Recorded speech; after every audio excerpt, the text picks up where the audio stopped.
Lama itu juga sudah merencanakan, sudah menubuatkan. Ya, tentang Yesus lebih jauh lagi. Artinya perjanjian lama sudah merencanakan akan datang yang melanjuti kita perjanjian lama itu. Kita perjanjian baru. Ya.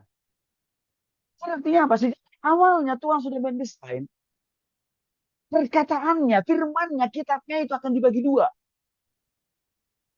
Yang pertama kita PL. Yang kedua nanti akan datang namanya kitab PB. Dan kitab PB itu juga firman Tuhan. Kitab PL itu juga adalah firman Tuhan.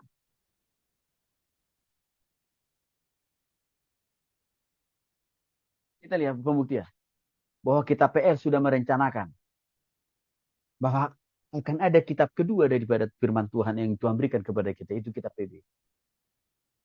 Kita lihat. Yeremia pasal 31 ayat 31. Kita PL ini. Aku akan mengadakan perjanjian baru. Berarti ini bicara tentang kita perjanjian baru. Sudah direncanakan Tuhan akan datang di kemudian hari. Setelah usai perjanjian lama disampaikan kepada nabinya. Dicatat. Perjanjian baru. Lukas pasal 22 ayat 20 dan Ibrani pasal 8 ayat 8 sampai 3. Yesus menetapkan perjanjian baru melalui darahnya. Telah Yesus ke dunia ini adalah wujud lambang tanda perjanjian baru. Maka isi hati, pikiran, perasaan apa yang dipraktikkan oleh Yesus selama dia hidup di bumi ini.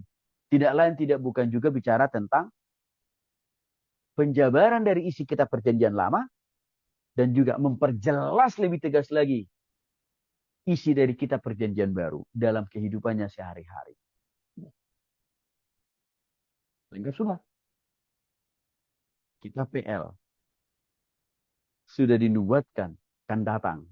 Kitab PL sudah menubuatkan akan datang lahirnya kitab perjanjian baru. Kadang-kadang demikian Bapak Ibu. Tidak ada kitab suci agama lain yang sudah dinubuatkan Tuhan dalam kitab PL menjadi bagian dari firman-Nya. Enggak ada. Selain daripada Alkitab perjanjian baru. Silakan saja orang lain mengklaim, oh kitab kami penyempurna. Apa yang disempurnakan? Isinya aja dia copet dari kitab-kitab kita perjanjian lama. Coba. Kalau kitabnya itu penyempurna, yang paling sempurna, paling hebat. Loh, pertanyaan kritis kita. Kenapa ada 50% lebih dia ambil dari kitab perjanjian lama isi kitab mereka itu? Kalau asli penyempurna, jangan copek dong isi Alkitab kita. Dia harus pakai otak dengan benar juga. Oleh isi kitab mereka itu mereka klaim penyempurna. Gitu ya. Tetapi bertentangan dengan isi kitab-kitab perjanjian lama kita itu hoax. Kitab hoax. Kita omong kosong itu.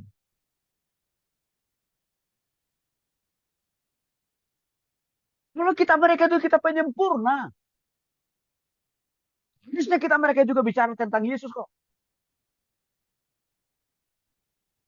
Jadi kelahiran, kematian, kebangkitan. Gitu. Kenapa? Kita PL kita mencatat semua. Tapi kan kita mereka itu mencatat, tidak mencatat. Bahkan mengalulir. Kelahiran, kematian, kebangkitan Yesus. Itu membuktikan apa? Oh kita mereka itu.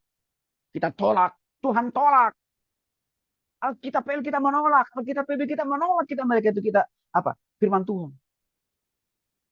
Maka Alkitab kita sudah jelas. Satu-satunya firman Allah bagi semua agama, suku, dan budaya. Tidak ada lagi firman Tuhan yang lain. Selain daripada Alkitab kita PL dan maka Bapak Ibu sebagai orang percaya, kita harus bangga loh ini.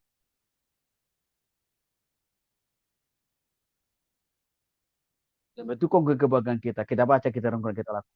Maka urungkan niat untuk murtad. Meninggalkan Yesus, meninggalkan Alkitab. Karena kenapa? Engkau murtad. Ke agama yang lain, ke kitab yang lain. Engkau makin sesat. Engkau makin pasti masuk neraka. Engkau makin kafir. Ya, nih. Penting buat kita orang-orang Kristen. Salah Nabi. Kalau kita PL jelas. Nabi kita sudah fix semuanya.